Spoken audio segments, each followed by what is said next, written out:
ए very good morning students, सुप्रभात दोस्तों। Welcome to Needy Classes. Needy Classes में आपका हार्दिक स्वागत है।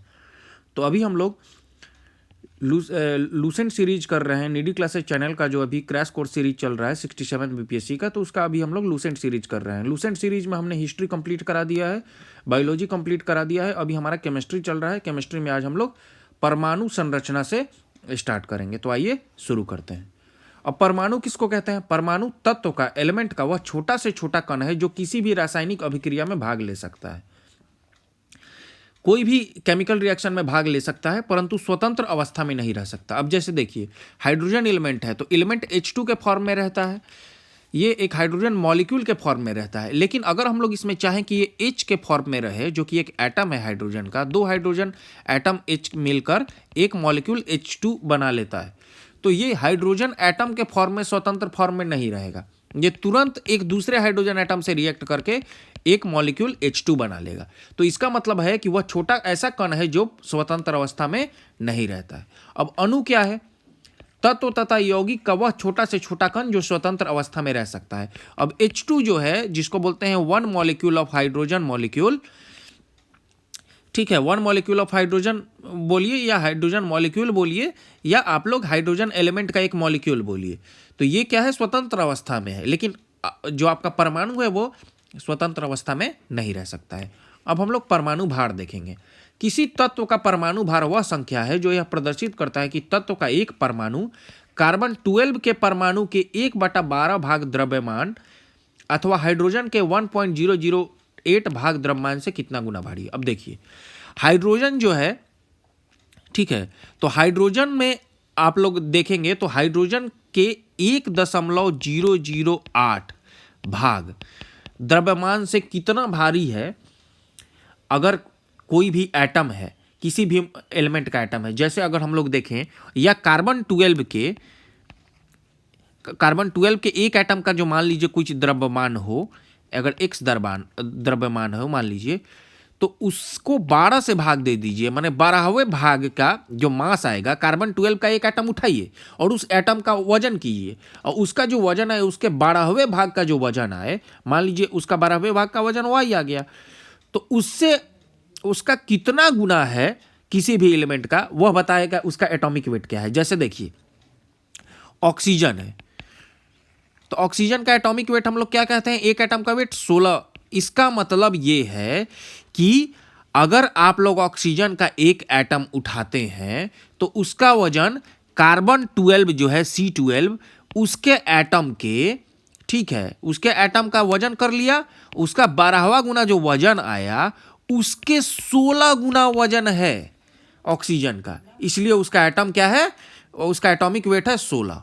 तो आप लोग समझ गए। या ये कार्बन से हो गया, या हाइड्रोजन के का वजन जो है 1.008, उसके 16 गुना वजन है ऑक्सीजन का।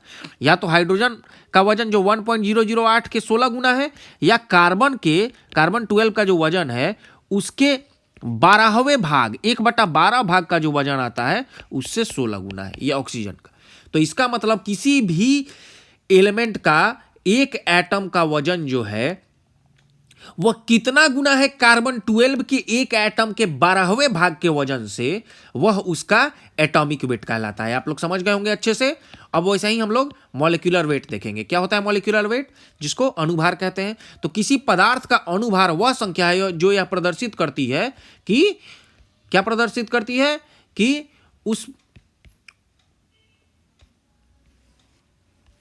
उस पदार्थ का एक अणु कार्बन 12 के एक परमाणु के 1/12 भाग से कितने गुना भारी है। ठीक है, तो इसमें हम लोग परमाणु का देख ले रहे थे भार, अब इसमें हम लोग मॉलिक्यूल का देखेंगे। तो सेम है, केवल परमाणु के जगह पे अणु डाल दीजिए। तो वहां क्या हम लोग देख रहे थे कि किसी भी एलिमेंट का एक परमाणु का वजन कार्बन 12 के 12वें भाग के वजन के कितना गुना भारी है। तो वहीं भी यहां क्या देखेंगे कि किसी भी एलिमेंट का एक अणु का वजन, परमाणु का नहीं, एक अणु का वजन कार्बन 12 के एक अणु के 12वें भाग से कितना गुना भारी है, वह उसका मॉलिक्यूलर वेट कहलाता है। किसी कार्बन 12 के एक परमाणु के कितना गुना भारी है, वह उसका मॉलिक्यूलर वेट कहलाता है। समझ में आ गया आपको?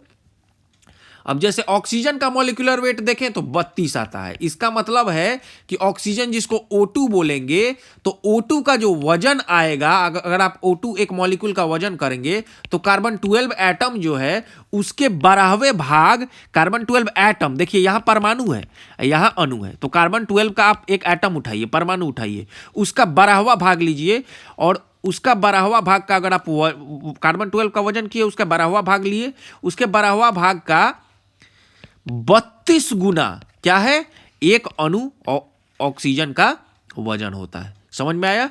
तो यहां केवल मॉलिक्यूलर वेट ये हो जाता है, इसलिए मॉलिक्यूलर वेट आप देखेंगे कि 32 है और एटॉमिक वेट जो है ऑक्सीजन का 16 है। आपको क्लियर हो गया होगा। अब हम लोग मोल कंसेप्ट के बारे में, जिसको मोल धारणा कहता है, उसके बारे में पढ़ेंगे। देखिए थोड़ा ये कंसेप्चुअल है, इसलिए थोड़ा डिटेल तरीके से पढ़ा रहा हूं। मोल धारणा, मोल कंसेप्ट क्या है? एक मोल क्या होता है? एक मोल किसी भी निश्चित सूत्र वाले पदार्थ की वह राशि है जिसमें इस पदार्थ के इकाई सूत्र की संख्या उतनी ही है जितनी शुद्ध कार्बन 12 आइसोटोप के ठीक 12 ग्राम में परमाणुओं की संख्या। अब मोल नाम किसको रखा गया? अब कोई मोल का नाम कोई उसका कुछ भी रख सकता था, उसका नाम आप बनाना, एलिफेंट, कुछ भी रख सकता था। तो अब नाम रखा कैसे? क्या किया कि कार्बन 12 उठाया, ठीक है। अब आइसोटोप क्यों कहता है? क्योंकि कार्बन का दो फॉर्म पाया जाता है, एक C12 और एक C14, तो इसीलिए बार बार कार्बन 12 मैं बोल रहा हूं। कार्बन भी बोल सकता था, लेकिन चूंकि कार्बन का दो फॉर्म, कार्बन 12 और कार्बन 14 पाया जाता है, इसलिए बार बार मैं कार्बन 12 बोल रहा हूं। तो कार्बन 12 उठा लिया, और कार्बन 12 उठाया, उसका 12 ग्राम कार्बन 12 उठाया।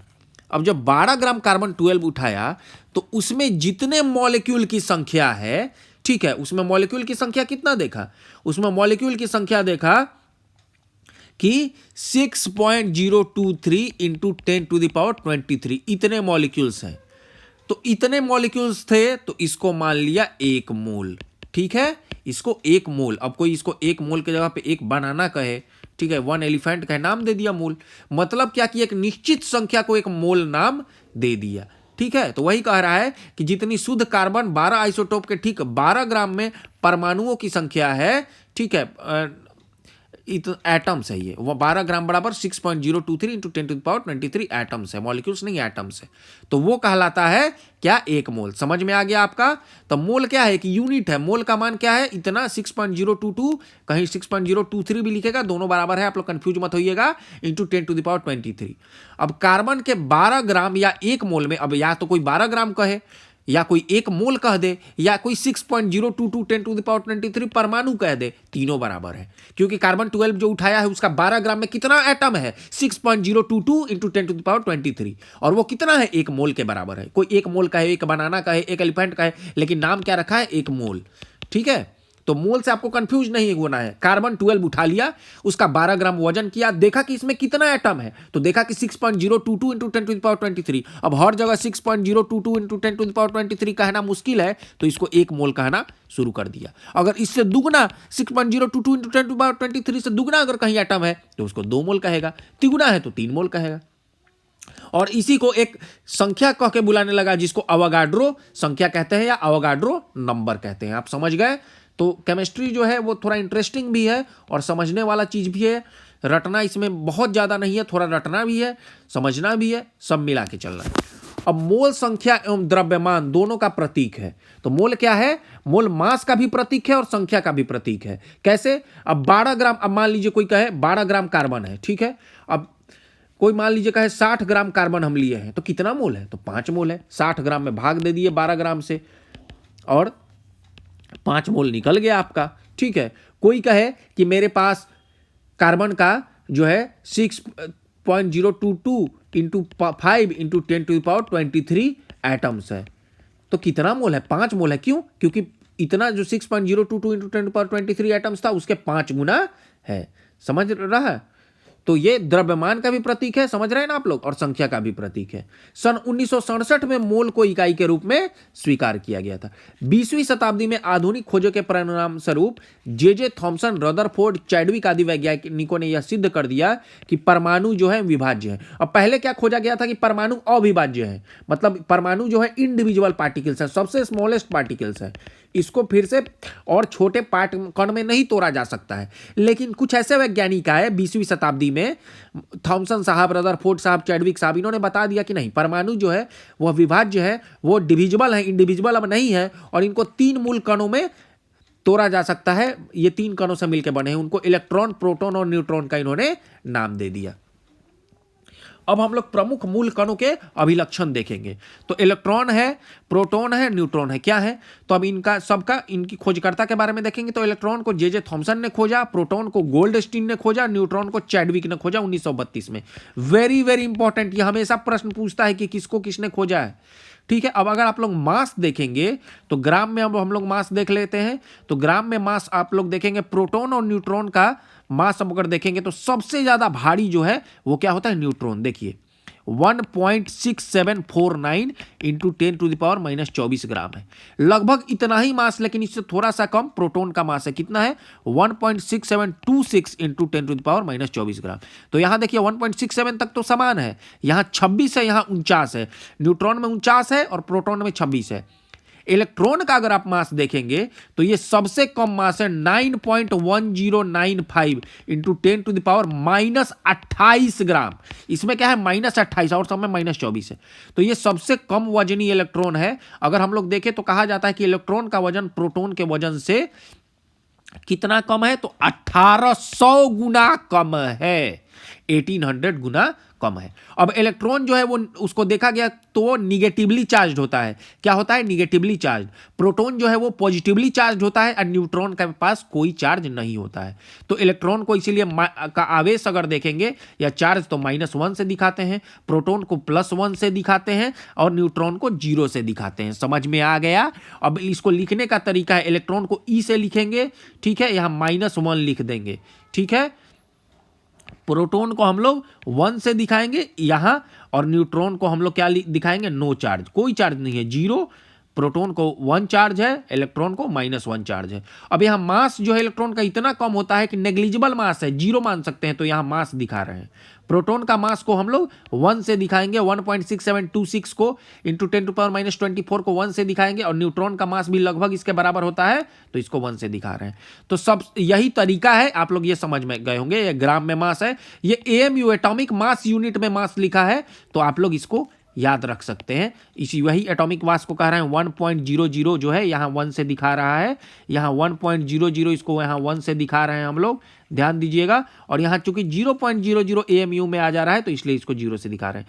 इसलिए यहाँ जो नोटेशन है E-10, तो ये एएमयू में मास है 0, और ये क्या है आपका? ये चार्ज दिखा रहा है। ऐसे ही प्रोटॉन का ये एएमयू में मास है और ये क्या है? चार्ज दिखा रहा है। ऐसे ही न्यूट्रॉन में ये एएमयू में मास है और ये क्या दिखा रहा है? चार्ज दिखा रहा है। समझ में आ गया आपको? अच्छे से समझ में आ गया होगा। अब हम लोग आगे बढ़ेंगे, ठीक है। सबसे पहले इलेक्ट्रॉन के आवेश का सफलतापूर्वक निर्धारण किसने किया? मिलिकन ने किया था। कैसे? तेल बूंद ऑयल एक्सपेरिमेंट इन्होंने किया था, मिलिकन साहब ने, और उन्होंने सफलतापूर्वक निर्धारण किया था। इलेक्ट्रॉन की तरंग प्रकृति, अब देखिए इलेक्ट्रॉन का वेव नेचर भी होता है, ठीक है, और पार्टिकल नेचर भी होता है। क्यों? पार्टिकल नेचर के कारण क्या है? इलेक्ट्रॉन के पास मास है, और वेव नेचर के कारण क्या है? वेव फॉर्म में प्रोपागेट होता है ये। तो इसको किसने बताया था? डी ब्रॉगली ने बताया था कि ये इसका तरंग प्रकृति। तो वेरी वेरी इंपॉर्टेंट प्रश्न पूछ देता है कि तरंग प्रकृति का खोज किसने किया था? डी ब्रॉगली ने किया था। अब पॉजिट्रॉन की खोज एंडरसन ने की थी। तो पॉजिट्रॉन क्या है? इसकी खोज किसने की? एंडरसन ने की थी। भारतीय वैज्ञानिक सत्येंद्र नाथ बसु, जिसको बसु साहब कहते हैं, सत्येंद्र नाथ बसु हैं, एसएन बसु साहब ने के नाम पर विशिष्ट मूल कण, उनके नाम पर एक कण है जिसको बोसोन नाम रखा गया है। अब आप लोग देखेंगे और बहुत सारे पार्टिकल्स हैं जिसको बोसोन पार्टिकल्स, पॉजिट्रॉन कहते हैं, ये सब भी हैं। इलेक्ट्रॉन, प्रोटॉन, न्यूट्रॉन के अलावा भी बहुत से पार्टिकल्स हैं। अब लगभग द्रव्यमानहीन, मासलेस एंड आवेशहीन कण न्यूट्रिनो की खोज। अब देखिए न्यूट्रिनो एक ऐसा पार्टिकल है जिसमें मास भी नहीं है और चार्ज भी नहीं है। तो इसका खोज किसने किया? पॉली ने किया था 1930 में। और इसमें प्रचकर्ण होता है। क्या होता है इसमें? प्रचकर्ण होता है, ठीक है। रदरफोर्ड का नाभिकीय परमाणु मॉडल, जिसको हम लोग एटॉमिक मॉडल ऑफ रदरफोर्ड पढ़ेंगे। तो रदरफोर्ड एवं उसके विद्यार्थियों, कौन कौन विद्यार्थी थे? हेंस गीगर और अर्नेस्ट मार्सडेन ने सोने की बहुत ही पतली परत पर अल्फा कणों के बौछार। अब अल्फा रेज जो है उसका बौछार करा दिया, एक बहुत सा पतला गोल्ड फॉइल लिया, उस पर अल्फा रेज का बौछार कराया और उससे उन्होंने परमाणु का नाभिकीय मॉडल प्रस्तुत किया। क्या प्रस्तुत किया? इस मॉडल के अनुसार परमाणु का धनावेश तथा अधिकांश द्रव्यमान एक अति अल्प क्षेत्र में केंद्रित होता है। उनका कहना था कि कोई भी अगर एटम हम लोग लेते हैं तो उसका जो पूरा मास है एक सेंटर में रहता है, उस सेंटर को कहते हैं न्यूक्लियस। ठीक है, तो वहीं उसका मास रहता है और बहुत ही छोटा क्षेत्र होता है न्यूक्लियस पूरे एटम के रिस्पेक्ट में। परमाणु के इस अति अल्प भाग को रदरफोर्ड ने नाभिक कहा। नाभिक हिंदी में कहते हैं, अंग्रेजी में न्यूक्लियस कहते हैं। रदरफोर्ड ने गणना करके दिखाया कि नाभिक का आयतन, जिसको वॉल्यूम कहते हैं, परमाणु के कुल आयतन की तुलना में एकदम नेग्लिजिबल, बहुत कम है। अब अगर एटम इतना बड़ा है तो न्यूक्लियस इतना छोटा है, बहुत छोटा है, नेग्लिजिबल उसका वॉल्यूम है। परमाणु की त्रिज्या, जिसको रेडियस बोलते हैं, कितना होता है? 10⁻⁻10 मीटर। ये सब बताया गया है रदरफोर्ड के द्वारा। तो इतना उसका रेडियस होगा 10⁻⁻10 मीटर, जबकि नाभिक की त्रिज्या 10⁻⁻15 मीटर होगा। ये सब रदरफोर्ड साहब बता रहे हैं कि नाभिक का त्रिज्या 10⁻⁻15 मीटर और 10⁻⁻10 मीटर किसका है? परमाणु की त्रिज्या है। नाभिक के चारों ओर इलेक्ट्रॉन वृत्ताकार पथ हो, जिसको ऑर्बिट कहा जाता है, उसमें तेजी से घूमता है। अब कहना है इनका कि न्यूक्लियस है, उसके चारों तरफ इलेक्ट्रॉन घूम रहा है ऑर्बिट में। ठीक है, बहुत तेजी से घूम रहा है, अलग अलग ऑर्बिट है। ठीक है, उसमें इलेक्ट्रॉन घूम रहा है। इलेक्ट्रॉन और नाभिक आपस में आकर्षण के द्वारा, अब देखिए ये इलेक्ट्रॉन जो है और ये आकर्षण, तो इलेक्ट्रॉन को निगेटिव चार्ज है, तो यहां नाभिक में क्या है? पॉजिटिव चार्ज वाले भी कुछ पार्टिकल्स हैं और इस पॉजिटिव और निगेटिव चार्ज के द्वारा कुछ आपस में क्या है? आकर्षण है। और इसी आकर्षण के कारण ये एक दूसरे के चारों तरफ, इलेक्ट्रॉन जो है उसके नाभिक के चारों तरफ घूम रहे हैं। किस बल से? एक विद्युत बल लगता है, जिसको अंग्रेजी में इलेक्ट्रोस्टैटिक फोर्स कहते हैं। लेकिन अब रदरफोर्ड मॉडल है, उसका कुछ दोष है। ठीक है, लिमिटेशंस है। रदरफोर्ड परमाणु मॉडल किसी परमाणु की अस्थायित्व को व्याख्या नहीं कर पाता है। ठीक है, यह नहीं बता पाता है कि कोई भी परमाणु की अस्थायित्व की व्याख्या नहीं कर पाता है। यह मॉडल इलेक्ट्रॉनिक संरचना के बारे में, इलेक्ट्रॉनिक कॉन्फ़िगरेशन के बारे में कुछ नहीं वर्णन कर पाता है और इससे यह पता नहीं चलता है कि यह इलेक्ट्रॉन नाभिक के चारों ओर किस प्रकार विद्यमान है।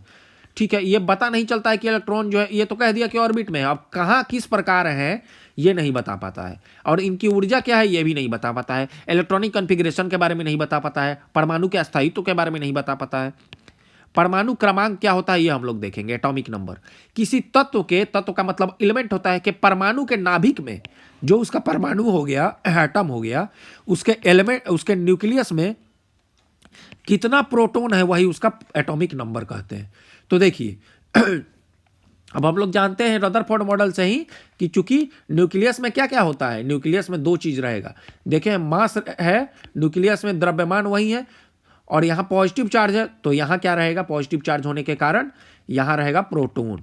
ठीक है, और इलेक्ट्रॉन बाहर में है तो निगेटिव चार्ज लेके है, उतना ही निगेटिव चार्ज, तो बाहर में है इलेक्ट्रॉन। ठीक है, तो अब उसके नाभिक में जितना प्रोटॉन है, जितना प्रोटॉन का संख्या है, वो क्या कहलाता है? उसका एटॉमिक नंबर। अब ध्यान देने वाली बात यह है कि किसी भी एलिमेंट के एक एटम में, वन एटम में जितना प्रोटॉन होगा उतना ही इलेक्ट्रॉन होगा। क्यों? क्योंकि एक इलेक्ट्रॉन, एक एटम जो होता है वो क्या होता है? वो इलेक्ट्रिकली न्यूट्रल होता है, मतलब उसमें जितना पॉजिटिव चार्ज होगा उतना ही निगेटिव चार्ज होगा, वो इलेक्ट्रिकली न्यूट्रल होता है। इसी कारण से हम ये भी कह सकते हैं कि किसी भी परमाणु में जितना इलेक्ट्रॉन की संख्या है वह उसका एटॉमिक नंबर या परमाणु संख्या है।